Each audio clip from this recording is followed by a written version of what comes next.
Hey everybody, welcome back. Today we're going to make a micro alcohol penny stove out of these little tiny Coke cans.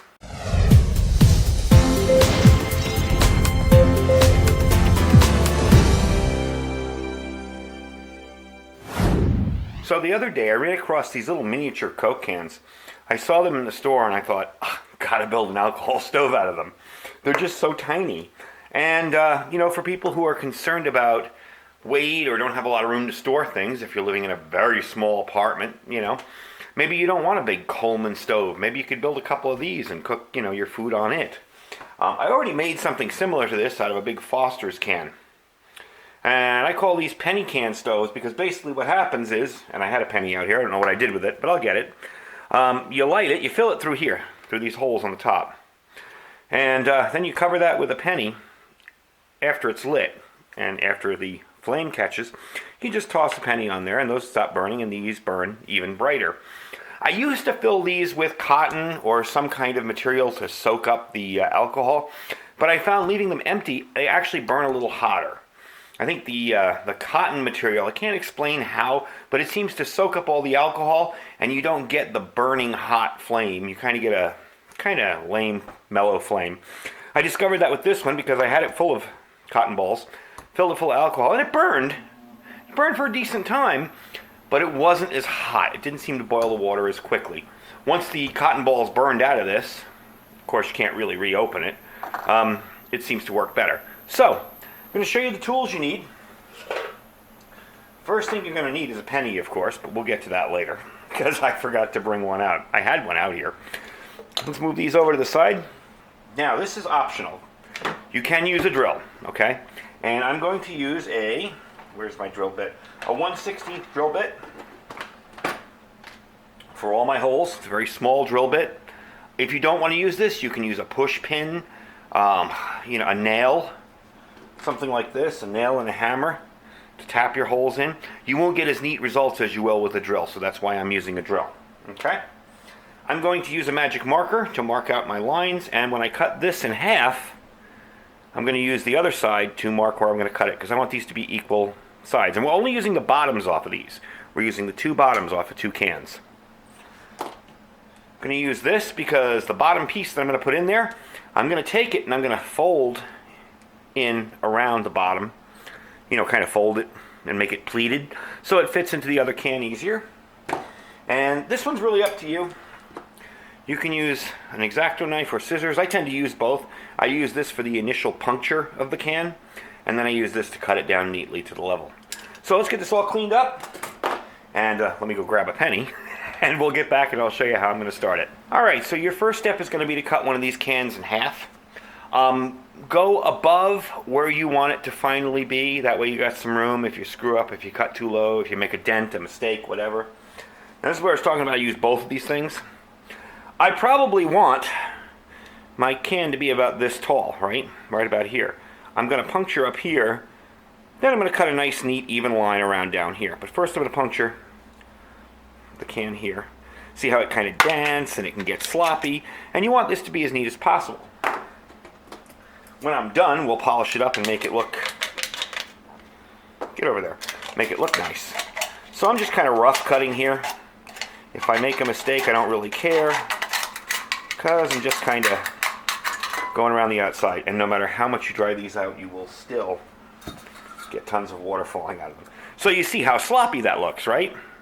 Well, what we're going to do is I'm going to take it down to about here, but I'm just going to follow a nice, neat path. Go around until I get to where I want. Now that's about where I want, and I'm going to look to make sure if there are some high spots there. So I'm going to trim the high spots up and make it as neat as possible. It doesn't have to be, this is not... I see a lot of guys building these online, and they build them like they're some kind of, thermonuclear device. Once the slide rules and the protractors come out, I'm like, no, sorry, you don't need to do that for an alcohol stove. So, that's about right. That's about the size I want for the bottom. So, next step, take a marker and just put it there. Put it on the new can, spin the can around. This way, you'll have about even top and bottom area. And I did miss a spot there. I don't know if I jumped off the can or not. Close enough. So what I'm going to do with this one is do the same thing, puncture it, and when I get that cut and even, I'll bring you back and show you what's next. Alright, so I got my two halves. Now what I'm going to decide to do is figure out which one's going to be top, which one's going to be the bottom. And that's generally, you know, looks. The one that's going to be on the outside is going to be the top. So you want to look for defects or any kind of damage. This one's kind of a little roughed up, so that's going to be the bottom. By the way, watch out for these little things. You won't think they're going to cut you, they'll get you. So when you're cutting aluminum cans, watch out for it. Now I'm going to mark them, okay? Now I'm going to take about 5 dots in the center here, because that's where I'm going to pour in my alcohol. So just roughly, I'm going to try to center a dot and see. There we go. My marker wasn't behaving. So, it's a little off center. But basically what I'm going to do is center a dot and then do some dots around it in a similar pattern. Now I'm going to make that neater because that's off center, but you get the idea. I want to make like a drain there where the alcohol flows into the stove. So when I get that done and I get the holes drilled, I'll bring you back. I'm also going to show you what I'm going to do here. I'm going to use a straight edge for this. Is take one here, one hole here, one hole directly across from it, and one hole here, and then one hole here. So I'm going to use a straight edge. I'm going to clean off these marks when I'm done, and use a straight edge and go across like that, and then put my dots so they're even. And that's where I'm going to drill. Then I'm going to take the straight edge and go here, and put a dot here, here, here, and here. Now that should be enough. Maybe I'll put more in, but I'll see how it looks when I get it done. So I'll bring you back when that's finished. All right, we got this all marked out and drilled out. I don't know if you can see how it's done. The end holes, because I used a ruler and actually did them, they're all perfect. The center is a little off center, but really, this is just to fill. This doesn't matter. This isn't going to be a burner. Remember, when you're done filling it, and it's lit and priming, you're going to cover that with a penny. So it doesn't really matter if that's perfect or not. It's close enough. But the outside burners I made nice and even and perfect. So our next step is to take this and we're going to crease it a little bit. And I'll show you why.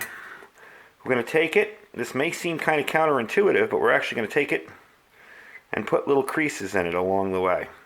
This will make it easier for it to slide into the bottom here. Because remember, this is going to go up inside. So you don't want to go too nuts with your creases, because you don't want air to leak in. But just enough so that it kind of gives it a little area to slide up in there. And if worse comes to worse, what you can do is you can cut a piece out of your waist back there. That's why I didn't throw that out. And you can make a thin piece that will kind of act as a shim between here and here. So I'm going to clean up this edge here. And I'm going to put this guy in here. And I'm going to put them together. And when I get it close, I'll bring you back, because it takes a little while to put them together. Alright, so we're almost there. As you can tell, I've used this little piece of thing as a shim. And I got it in there. Once you get it here, you're pretty much home free.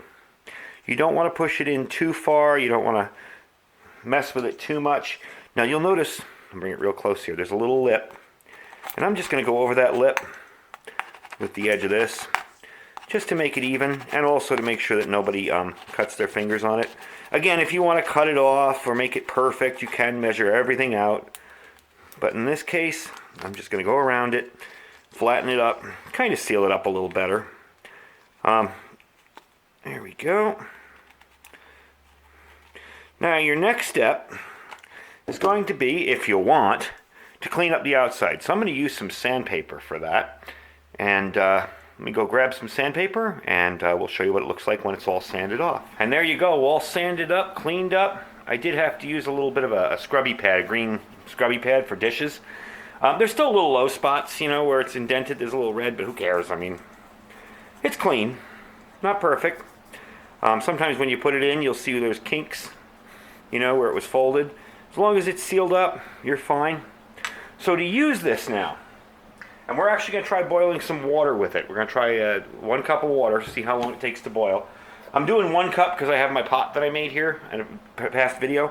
And up to here is 1 cup of water. So I just don't have a measuring cup out here right at the moment, so 1 cup will do. So to use this, what you're going to do is just pour. I'm using heat instead of rubbing alcohol or methanol. Just pour it in there and fill it up. And as you can see in the center, it just keeps going down. Keeps draining down in the center. That's probably enough.